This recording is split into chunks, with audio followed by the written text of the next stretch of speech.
Have you ever wanted to do something good for the world? Raise your hand if you have. Okay, so I probably grew up in a very similar culture as all of you in Germany, in the United States. I was born in Belarus, Eastern Europe, and over time, especially as the media got bigger and TED Talks, and we have all these great speakers, I've gotten the sense that all of us, at least I, somehow had a responsibility to do something good, contribute to society in some way, make something meaningful out of myself. Somehow I had to be maybe more than the hand that I was dealt with. I didn't really know what is it that is something actually meaningful. People always have some suggestions, follow your heart, follow your dreams, various suggestions, but it's not so easy to really figure out what is this thing that I care about so deeply that's gonna make me happy, gonna contribute to the world in a meaningful way. I don't want to sacrifice my own happiness to make the world a better place either. So how did this unfold for me? I didn't really even try to make any difference in the world.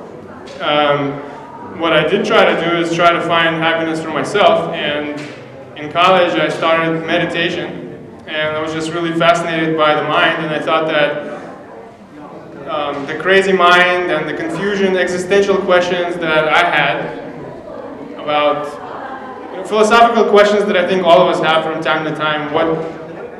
What is truth? What is reality? Eventually, it took me to the monastery, and that's where I met Nikita, I met Nikita, and I spent 1 year as a monk in Myanmar. Now, it's pretty different to be immersed in a Buddhist culture coming from being raised in America. Over there, one of the biggest differences that I noticed was that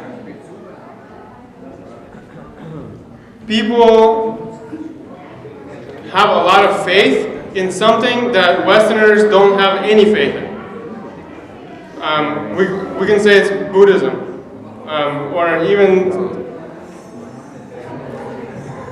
so what does this create? Basically, because the people have very strong faith, they have an institution that doesn't exist in the West at all, or at least it has died down over the years. This institution is the monastic institution. The people have the faith in it, they support in it, and what it does, this monastic institution, is it actually creates a social security system for the entire society. The people don't even realize it, but it is the best form of social security that I have found. You can strip down all of the religion, you can strip down all of the faith, and what you have left is an institution which is grassroots. It is funded by volunteers on donation, and how does it support the community, basically? You have children, when they grow up, they go to the monastery and they learn morality.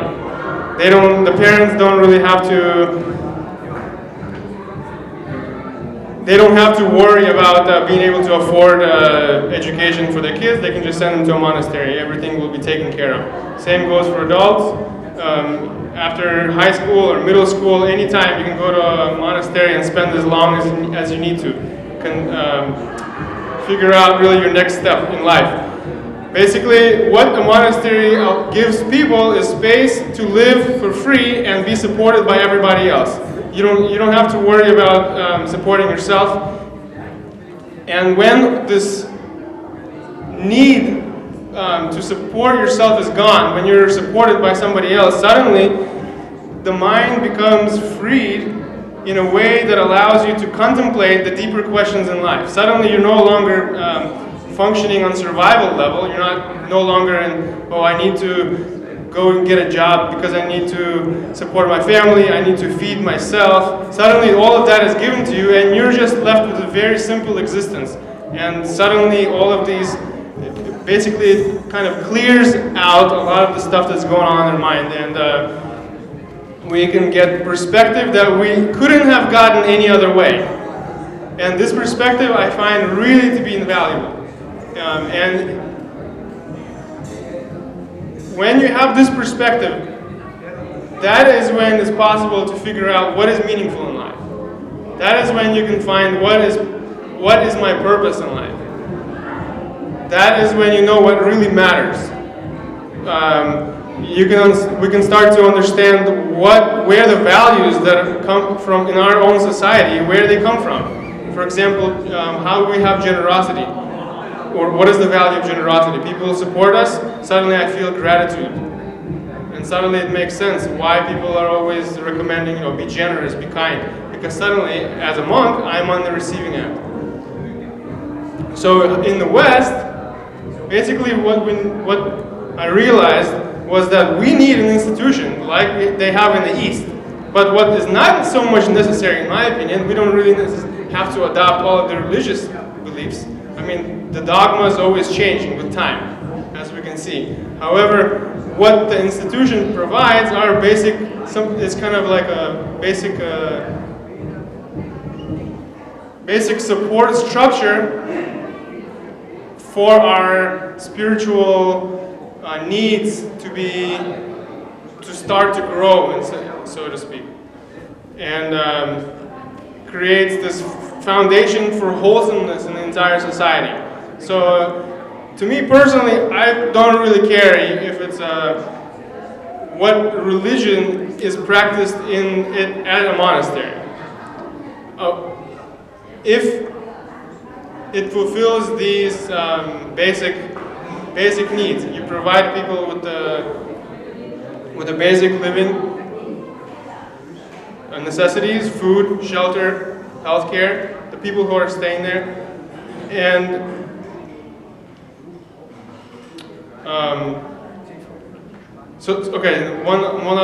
one other thing I have to explain. This question I heard so many times. If everybody becomes a monk, who's gonna feed you? If everybody becomes a nun, if everybody joins the monastery, everybody wants to suddenly figure everything out and find all the answers. Well, it's pretty simple actually. That's where the discipline comes in. Because there's the monastic discipline, there's a rotation system. The discipline is very good, but not everybody can handle it. So you go to a monastery, you get all the benefits that you can get out of it, and because you don't actually want to stay that disciplined all the time, you end up leaving. This is how it works in Myanmar, this is how it works in Thailand, and in many Asian countries, and in India. And when you're ready, you go back in and you get basically all the perspective that you needed again. So in terms of purpose, what I found, I benefited so much from my time in a monastery that I found this is something really valuable, not just me, but it's really valuable for our entire society. This is something that we can bring from Asia to Europe, we can bring this to America. The institution